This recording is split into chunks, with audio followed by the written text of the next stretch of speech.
तो अब हम बात कर लेते हैं प्रोलिफरेटिव जो है, पहले हम प्रोलिफरेटिव लेशंस की बात कर लेते हैं, उसके बाद जो है हमें प्री न्यूप्लास्टिक और देन जो है न्यूप्लास्टिक पे चले जाएंगे। प्रोलिफरेटिव में हमारे पास दो आ जाते हैं, ठीक है, फाइब्रस प्रोलिफरेटिव लेशंस, और हमारे पास आ जाते हैं पायोजेनिक ग्रेनुलोमास। ठीक है, हमारे पास दो आ जाते हैं, एक फाइब्रोमास और एक आ जाते हैं ग्रेनुलोमास, पायोजेनिक ग्रेनुलोमास। यहाँ पे ओमास जो है हमारे पास जो है ये, अगर हम देखा जाए वर्ड ही मीनिंग देखे जाए तो ये हमारे पास चले जाते हैं न्यूप्लास्टिक की तरफ, मतलब कैंसर्स की तरफ, लेकिन ये हमारे पास कैंसरस नहीं है। ठीक है, अब अगर फाइब्रस प्रोलिफरेटिव लेशन की बात कर लें कि ये है क्या, सब म्यूकोजल नोड्यूल्स बन जाते हैं, fibrous tissue masses that are form by the chronic irritation and result in the reactive connective tissue hyperplasia. अब क्या होता है कि जब ना बार बार जो है वो हमारे पास क्रॉनिक के अंदर क्या हो रहा है कि बार बार हील हो रहा होता है, लेकिन वो हील नहीं होता, दोबारा वो डैमेज हो, जब दोबारा हील होते हैं तो उसके अंदर फाइब्रोमास बन जाते हैं। जब फाइब्रोमास बनते हैं तो वहाँ नोड्यूल्स से प्रेजेंस हो जाते हैं। ठीक है, अब हम जो नोड्यूल्स, अब यहाँ पर वही बता रहे हैं, फाइब्रोमास बन रहे हैं सब mucosal nodular fibrous tissue masses that are form with a chronic irritation. Chronic history में यही होता है ना, बार बार हील हो रहा होता है और फिर डैमेज हो रहा होता है, फिर हील हो रहा है, तो वो हील करने की कोशिश भी कर रहे होते हैं, लेकिन वहाँ पर इंजरी भी बार बार हुई जा रही होती है। ठीक है, तो उसके अंदर हाइपरप्लेजिया हो जाता है, हाइपरप्लेजिया की वजह से हमारे पास जो है फाइब्रोमास बन जाते हैं। ठीक है, अब हम जो कहते हैं कि इसके कॉजेज़ क्या है, रिएक्टिव प्रोलिफरेशन हो रही है ड्यू टू रिपीटेड ट्रामा। अब बार क्रॉनिक में क्या हो रहा होता है, बार बार हील हो रहा होता है, बार बार वो जो है proliferation, repeated proliferation, reactive proliferation हो रही होती है। क्रॉनिक यही हो गया ना।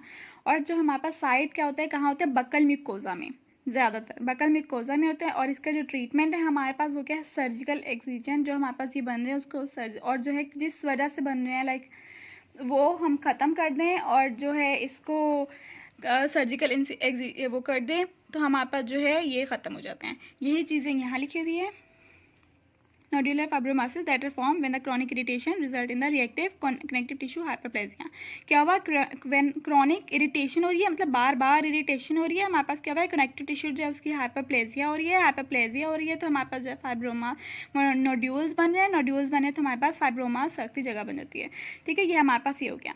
अब यहाँ पर यही बोला है कि बकल म्यूकोजा में होते हैं और रिएक्शन जो क्रॉनिक इरिटेशन की वजह से होता है, ट्रीटमेंट कंप्लीट सर्जिकल एक्ससीजन की वजह से, और removal of some of the जो कॉज इसकी करवा रहे हैं इरिटेशन की उसको हम रिमूव कर देते हैं। ये हमारे पास क्या हो जाता है, फाइब्रस प्रोलिफरेटिव लेशन। ठीक है, अब बात कर लेते हैं पायोजेनिक ग्रेनुलोमास। पायोजेनिक से जो है ये हमारा जो है मिस वर्ड है, तो मिस वर्ड मतलब कि यहाँ ये अगर इस वर्ड की मीनिंग निकाली जाए ना तो इसमें से नहीं बनती।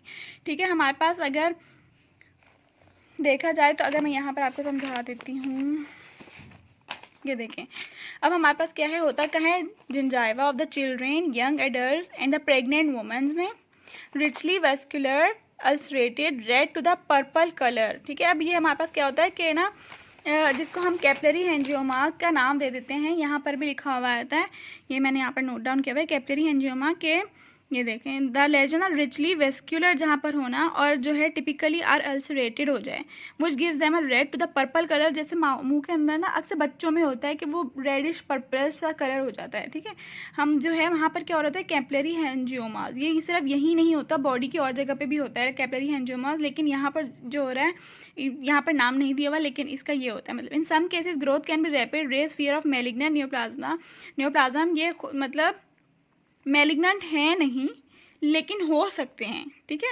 However histological examination they the dense proliferation हो रही है इमैच्योर वेसल्स की, similar that to seen in the granulation tissue. अब ग्रेनुलोमास इसको यहाँ पर इसलिए नाम दिया गया है कि वो उसकी जो स्ट्रक्चर जो होती है ना, उसकी ग्रेनुलोमास जो हमने पहले भी पढ़ा था वो उसकी तरह से हो रही होती है, कि इमैच्योर वेसल्स की जो है वो प्रोलिफरेशन हो रही होती है, जो कि हमें ग्रेनुलेशन टिश्यूज़ की तरह दिख रही होती है। ठीक है, अब ग्रेनुलोमास जो पायोजेनिक ग्रेनुलोमास है वो regress mature into the dense fibrous masses में, ये देखिए इस तरह से डेंस फाइब्रस मासेस में हो जाते हैं। इसका भी ट्रीटमेंट क्या है कि कंप्लीट एक्सिजन करवा दें। ठीक है, ये हमारे पास ये हो गया, peripheral ossify fibroma complete surgical excision is a definitive treatment. ये हमारे पास क्या हो गए, प्रोलिफरेटिव प्रोलिफरेटिव लेशंस, ठीक है। हमारे पास प्रोलिफरेटिव लेशंस कौन से हैं? फाइब्रोमा और जो है पायोजेनिक ग्रेन्युलोमास। फाइब्रोमा में हमारे पास क्या हो रहा है कि सब म्यूकोजल नोड्यूलर प्रेजेंट हो रहे हैं क्रॉनिक इरिटेशन की वजह से, और हमारे पास बक्कल म्यूकोजा में हो रहा है, और हमारे पास इरिटेशन अगर वो ख़त्म कर दो और उसका सर्जिकल एक्सेशन कर दो तो वो हट जाएगा। पायोजेनिक में हमारे पास क्या है, ये मैलिग्नेंट नहीं है लेकिन मैलिग्नेंट हो सकता है, लेकिन ये पेरिनिकल मासेस उसी की तरह होती हैं लेकिन जिंजाइवा में।